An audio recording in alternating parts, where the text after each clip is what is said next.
Welcome to a journey into the world of firearms that have been consigned to history's junk pile. Our exploration will unveil 15 of these firearms, recognized not for their ingenuity or effective design, but for their impracticality, danger, or sheer ineffectiveness. From the optimistic failures of futuristic designs to the hazardous consequences of poor manufacturing, these guns exemplify the challenges and pitfalls of firearms development. Number 1. Gyrojet pistol, a futuristic failure. The gyrojet pistol, hailing from the 1960s, promised a revolution in firearms that simply failed to materialize. Developed by MBA associates, the gyrojet was a family of unique firearms. The innovative concept behind these firearms was that they fired miniature rockets called microjets instead of traditional ammunition. When a trigger was pulled, a priming mixture was ignited, and it, in turn, ignited the propellant in the base of the round. This sent the bullet spiraling down the barrel, hence the term gyrojet, a portmanteau of gyroscope and jet. The idea was that the bullet, essentially a small rocket, would achieve higher velocity as it traveled downrange, making it deadly at any distance. In theory, the concept was brilliant. The gyrojet pistol was supposed to offer reduced recoil, improved underwater firing, and even the potential for rounds with specialized payloads. Furthermore, it was lightweight, a benefit for soldiers already overburdened with equipment. But in practice, the gyrojet failed to deliver on its potential. One of the main issues with the gyrojet pistol was its accuracy. The bullet, propelled by rocket jets, took time to gain speed. This meant that it moved relatively slowly as it left the barrel, leading to decreased accuracy, especially at close range. Compounding this problem was the fact that the spin stabilization did not always function as intended, causing the round to tumble in flight. Another challenge was the cost of the ammunition. Gyrojet rounds were expensive to produce and hard to come by, making the guns practically useless for the average consumer. In fact, because of the round's cost and the unique firing mechanism, shooting a gyrojet was a noticeably different experience from firing a conventional gun, an aspect that didn't particularly appeal to traditional firearms enthusiasts. The complexity of the design also made the gyrojet less reliable than traditional firearms. They had more parts, were harder to maintain, and were more likely to fail in harsh conditions. Furthermore, their unique ammunition was sensitive to changes in environmental conditions and could be easily damaged. Finally, the public reception of the gyrojet was poor. Many people saw the pistol as a gimmick, and in a time when conventional handguns were reliable and effective, saw no need for a rocket-firing gun. Despite being featured in the James Bond film You Only Live Twice, the gyrojet failed to achieve commercial success. Number 2. Nambu Type 94. Pistol, Japanese junk. The Nambu Type 94 pistol, a Japanese firearm infamous for its poor design and dangerous characteristics, offers a stark example of the adage, haste makes waste. In the lead-up to World War II, the Japanese military required a sidearm that was cheap and quick to produce. Unfortunately, the urgency of the situation led to the creation of the Type 94, a weapon that became known more for its shortcomings than for its efficiency. Named after the year of its design in the Japanese calendar, 2594 or 1934 in the Gregorian calendar, the Type 94 was the brainchild of Kijiro Nambu. Nambu was a prolific weapons designer, with several previous successful designs to his name. However, the Type 94 was a distinct departure from the quality typically associated with his work. One of the primary flaws of the Type 94 was its external sear bar, a part of the firing mechanism that protrudes from the left side of the pistol. This exposed sear bar could be inadvertently struck or bumped, causing the weapon to discharge unintentionally. As one can imagine, this made the gun highly dangerous to handle and a risk to friendly forces. The ergonomics of the pistol were no better. With its small, awkward grip and high recoil, the Type 94 was uncomfortable and difficult to handle accurately. This made it hard for soldiers to use effectively in the heat of battle, where comfort and ease of use could mean the difference between life and death. The Type 94 was also plagued with issues of poor workmanship. As the war dragged on and resources became scarce, the quality of manufacturing declined. This led to rough, unfinished exteriors and poor fitting parts. Some late-war Type 94S were so poorly made that they would fall apart or fail to function entirely. The Type 94's 8mm round was also less powerful than that of its contemporaries, further diminishing its effectiveness in combat. Furthermore, the 8mm Nambu ammunition was unique to Japanese firearms, making the sourcing of ammunition a challenge when soldiers were away from supply lines. Number 3. Liberator pistol. Cheap and unreliable. The Liberator pistol was a product of extreme circumstances. Born during the crisis of World War II, this firearm was an embodiment of expediency over quality. Named after its intended purpose, to enable occupied populations to liberate themselves, the Liberator pistol's low cost and quick production led to an unfortunate reputation for being cheap and unreliable. The Liberator was produced by the United States and was the epitome of simplicity. It was a single-shot, smooth-bore pistol made almost entirely of stamped parts. Its rudimentary design was aimed at mass production with the goal of arming resistance fighters and civilians in occupied territories. Remarkably, it was designed and produced in just over a month, with over 1 million units manufactured. But in focusing on speed and low cost, significant sacrifices were made. The Liberator was crude and of poor quality. It was inaccurate beyond a few feet and could only hold a single round of .45 caliber ammunition. After a single shot, the user had to manually reload the gun, which was a slow and cumbersome process. The Liberator's lack of durability was another major issue. The pistol was prone to malfunctions and had a short lifespan due to its inferior materials and manufacturing. There were even accounts of the gun disintegrating upon firing, posing a significant risk to its user. Number 4. FP-45. Liberator, a last resort weapon. The FP-45 Liberator, also known as the Woolworth gun, shared its name and some of its concepts with the aforementioned Liberator pistol. Like its namesake, the FP-45 was a single-shot pistol designed to be cheap, easy to manufacture, and easy to use. However, it took these ideas even further.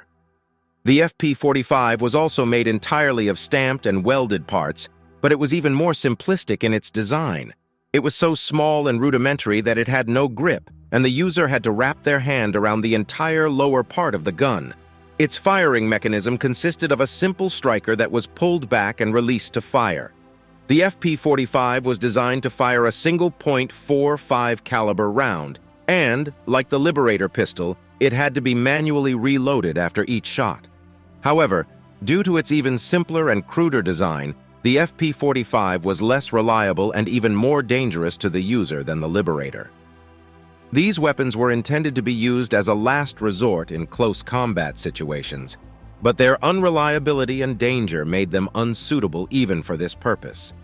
The FP-45 was truly a desperate measure, a junk firearm made for the most dire of circumstances.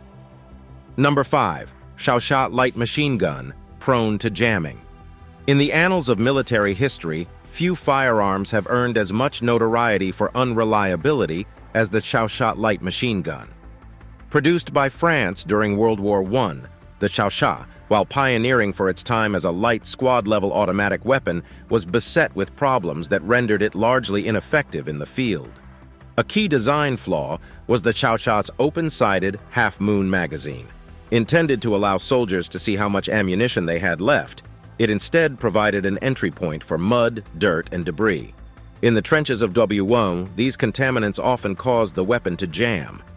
Further complicating the Chaosha's functionality was its complex recoil mechanism, which could be easily knocked out of alignment, leading to yet more failures. The gun's poor quality control and sloppy manufacturing tolerances resulted in parts that wore out quickly or simply didn't fit together properly. In the American Expeditionary Forces, the Chaosha's problems were exacerbated when it was rechambered for the American .30 .06 round. The conversion was poorly executed and caused an increase in malfunctions. As a result, it's often regarded as the worst machine gun ever fielded by the U.S. military.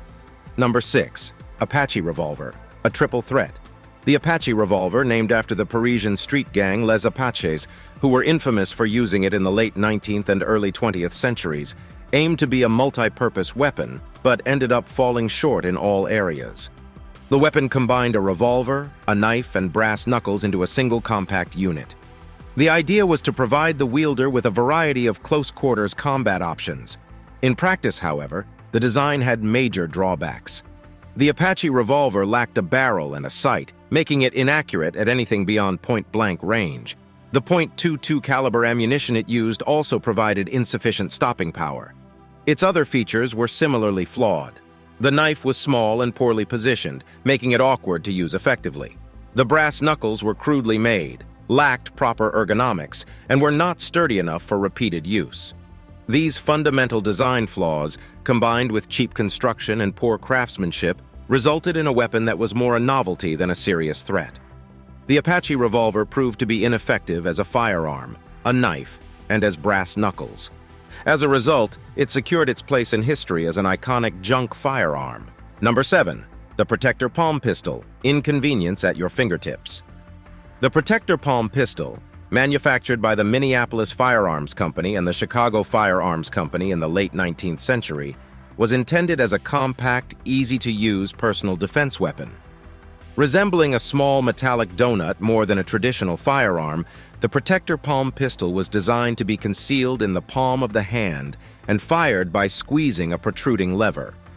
However, despite its innovative design, the Protector proved largely impractical. It was chambered in an underpowered .32 extra short rimfire, which offered minimal stopping power and had a very short effective range, limiting its usefulness for personal defense. Furthermore, the pistol's compact design and unusual firing mechanism came with their own set of problems. Its small size made it difficult to load, and the unconventional firing method required a strong grip to operate effectively, making it a challenge for the elderly or those with weak hand strength. The Protector also lacked a proper sight, hampering accuracy. Another concern was safety. The design made it easy for the gun to go off accidentally if the firing lever was inadvertently squeezed. In a high-stress situation, such as a defensive encounter, the risk of an unintentional discharge increased. Number 8. Volcanic Repeating Arms. Innovative but ineffective. The Volcanic Repeating Arms Company, forerunner to the famous Winchester Repeating Arms Company, was an innovative endeavor of the mid-19th century, introducing the lever-action, repeating mechanism that would later become synonymous with the Wild West. Its first product, the Volcanic Repeater, was among the earliest repeating firearms. However, the Volcanic Repeater was flawed in several ways. The most notable issue was its unique rocket ball ammunition, an early form of caseless ammunition where the powder was contained in the bullet itself. The rocket ball was underpowered compared to conventional cartridges, limiting the Volcanic's range and stopping power. The ammunition also had reliability issues, with misfires being a common problem. The gun's mechanism itself was prone to jamming, and its construction was not as robust as later lever-action designs, making it prone to breakage with rough use.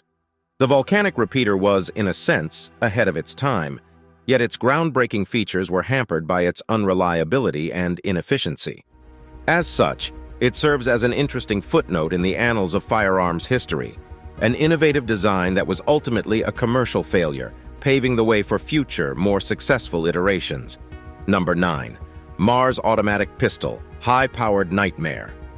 The Mars Automatic Pistol, a British invention from the turn of the 20th century, stands out as one of the most powerful semi-automatic handguns ever made. Its creator, Hugh Gabbett Fairfax, designed the weapon to deliver high-powered rounds with a unique long-recoil operating system. Unfortunately, the Mars pistol's very power proved to be its downfall. The firearm, which had a variety of calibers from .45 Mars long up to the hefty .360 Mars extra long, produced tremendous recoil, making it difficult to control.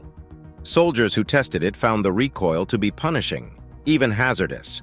The pistol's bulky and heavy design, a consequence of its need to withstand the pressure of its powerful round, made it impractical for military use. Another downside was the Mars's complex mechanism, which not only led to reliability issues but also made the firearm expensive to manufacture and maintain. Furthermore, the rate of fire was comparatively slow due to the long recoil operation. Consequently, despite its raw power, the Mars automatic pistol was never adopted by the British Army, and less than 100 were believed to have been manufactured. It serves as an example of how extremes in firearms design can lead to practical issues that render a weapon less effective and useful. Number 10. Murata Rifle, an obsolete relic. The Murata rifle was Japan's first domestically produced breech-loading infantry rifle. Named after its designer, Tsuneyoshi Murata, the weapon was adopted by the Imperial Japanese Army in the late 19th century. Although it was a significant milestone in Japan's efforts to modernize its military, the Murata quickly proved to be an obsolete relic. The first versions of the Murata were single-shot, using a dropping block mechanism that was already being phased out in favor of repeating actions in Western countries. Even when the design was updated to a bolt-action repeating rifle, the Murata was still outmatched by other contemporary firearms. Its 11mm black powder cartridge was less powerful and had a shorter range than the smokeless powder rounds used by its competitors. Additionally, the Murata's construction was less than reliable. The rifle's extractor, which removed spent cartridges, was known to break easily. The bolt's locking mechanism was also prone to wear and tear, which could lead to dangerous situations where the bolt would blow back upon firing. By the time of the First Sino-Japanese War in 1894, it became apparent that the Murata was outclassed by newer, more efficient rifles, and it was phased out in favor of the more modern Arisaka. The Murata rifle thus stands as a reminder of the rapid technological advancements in firearms technology during this era, and the challenges faced by countries trying to keep pace. Number 11. Duck's Foot Pistol, unconventional and impractical. The duck's foot pistol, named for the unique arrangement of its 4 barrels that resemble a duck's foot, was an unconventional firearm from the late 18th and early 19th centuries. Originally conceived for use by naval officers to quell mutinies, the pistol was designed to fire 4 shots simultaneously, spreading the bullets out to hit multiple targets. Despite its innovative concept, the duck's foot pistol was beset by practical issues. For one, the pistol's spreading shot pattern was largely ineffective beyond extremely close range, limiting its utility. The lack of a rifled barrel meant that the bullets did not spin, compromising their accuracy. Secondly, the recoil from firing all 4 barrels at once was substantial, making the gun difficult to control. This, coupled with the force needed to cock 4 flintlock mechanisms simultaneously, made it physically demanding to use. Lastly, the reloading process for the duck's foot was time-consuming. Each barrel needed to be manually loaded with powder, wadding, and ball, a process that took considerable time, leaving the user vulnerable after the initial volley. The duck's foot pistol's unusual design makes it a unique footnote in the history of firearms. Still, its limited range, difficult handling, and tedious reloading process underline why this unconventional firearm never gained widespread acceptance. Number 12. Cobra Terminator, the worst shotgun. The Cobra Terminator is widely regarded as one of the worst shotguns ever produced. Manufactured in the 1980s by SWD Inc., the Terminator is a single-shot, slam-fire 12-gauge shotgun with an unusual design. Unlike most firearms, which use a separate trigger and firing pin mechanism, the Terminator fires when the barrel is pushed back into the gun's frame, striking the fixed firing pin and discharging the round. This design means the entire barrel moves when the gun is fired, creating a heavy recoil and making the Terminator uncomfortable to shoot. Moreover, the Terminator lacks any kind of safety mechanism. The round is live as soon as it's chambered, and the gun will fire if the barrel is accidentally pushed backward, making it highly dangerous to handle. The gun is also criticized for its poor ergonomics and quality of construction. It's uncomfortable to hold and aim, and the materials and workmanship are generally of low quality. The overall design is so rudimentary that it feels more like a crude homemade firearm than a professionally manufactured shotgun. Number 13. Borchardt C93, a failed first attempt. In the realm of semi-automatic pistols, the Borchardt C93 stands as an important milestone. Designed by Hugo Borchardt, a German-born firearms inventor, the C93 was the first semi-automatic pistol to be produced in significant numbers. Though revolutionary, it was also an ultimate commercial failure, paving the way for more successful designs to follow. At first glance, the C93 is distinctive for its unusual appearance. Its Luger-like shape, complete with a toggle lock mechanism and a detachable magazine in the grip, was nothing short of groundbreaking. Yet these innovations were also the source of its shortcomings. One of the primary issues was its unwieldy design. The C93 was large, cumbersome, and poorly balanced, making it hard to handle and aim. Its grip was awkwardly angled, and the protruding rear assembly made the gun top-heavy, leading to poor ergonomics. To counteract this, Borchardt included a detachable wooden shoulder stock that could double as a holster, but this did little to mitigate the pistol's impracticality in handheld use.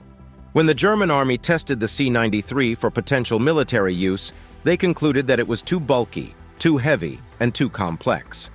Borchardt, when given the chance to refine his design, famously refused, standing firmly behind his original design.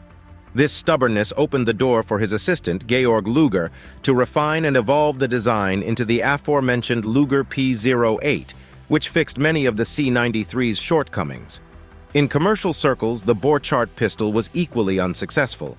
Though it enjoyed some novelty appeal, its high price, combined with the impracticality of its design and proprietary ammunition, made it unsuitable for the civilian market. Only about 3,000 units were ever sold, and production ceased in 1899, a mere 6 years after it began. Number 14. The Parisian Eiffel Tower pistol, a dangerous souvenir. If there were an award for the most peculiar firearm design, the Eiffel Tower pistol would undoubtedly be a top contender. These curious contraptions were sold as souvenirs at the 1889 Exposition Universelle in Paris, an event famous for introducing the Eiffel Tower, from which these pistols took their name. At a glance, they appear more as an intricate novelty item rather than a functional firearm, and indeed, their use as such was fraught with danger and impracticality. The Eiffel Tower pistol stands roughly 6 inches tall and is shaped like the famous Parisian landmark it's named after. The pistol is actually a 2mm pinfire gun, a type of firearm that uses a pin protruding from the cartridge to ignite the primer and fire the bullet. To operate it, the top of the tower is hinged open to reveal a tiny concealed barrel. The user would then load a minuscule 2mm pinfire cartridge, close the tower, cock the hammer located halfway down the tower, aim, and fire. Despite the novelty, the practicality of these pistols leaves much to be desired. Firstly, the 2mm pinfire round is extremely underpowered, offering little more than a sting upon impact. Its range and accuracy are equally lacking, making it more of a curio than a viable self-defense weapon. The Parisian Eiffel Tower pistol's true value lies not in its utility as a firearm, but in its status as a historical and cultural artifact. It captures a specific moment in history, reflecting the public fascination with the Eiffel Tower, then a marvel of modern engineering. The tiny pistols served as a testament to human inventiveness and the novelty of miniaturization, albeit with a dangerous twist. Number 15. The My Friend Knuckle Duster, self-defense or self-destruction. The My Friend Knuckle Duster stands out as one of the most unusual and arguably dangerous examples of firearms history. Introduced in the mid-19th century, the Knuckle Duster combined a small pepperbox revolver with a set of brass knuckles in an attempt to create the ultimate self-defense weapon. While innovative, the practicality and safety of the device remain questionable. The idea behind the Knuckle Duster was simple: a compact, easily carried weapon that could function as both a firearm and a melee weapon. To achieve this, the revolver barrels were mounted atop a brass frame that doubled as a set of knuckles. The resulting weapon was compact, yet offered the user 2 different means of self-defense. Yet for all its ingenuity, the My Friend Knuckle Duster was far from ideal. The pepperbox design, which featured multiple barrels that revolved around a central axis, was already becoming outdated due to its numerous shortcomings. The barrels had no rifling, leading to poor accuracy, and the revolver mechanism was prone to chain fire, where all chambers ignite at once, which could be dangerous for the user. Furthermore, the small caliber of the rounds, typically .22 or .32, offered little stopping power. Despite these issues, the My Friend Knuckle Duster found some success on the market, with over 15,000 units sold during its production run from 1868 to 1882. Its compact size and novel design appealed to those looking for an easily concealed self-defense weapon, though its actual effectiveness in such a role is dubious. In retrospect, the My Friend Knuckle Duster stands as a fascinating experiment in firearm design. It embodies the inventive spirit of its era, a time when gunsmiths were constantly pushing the boundaries of what a firearm could be.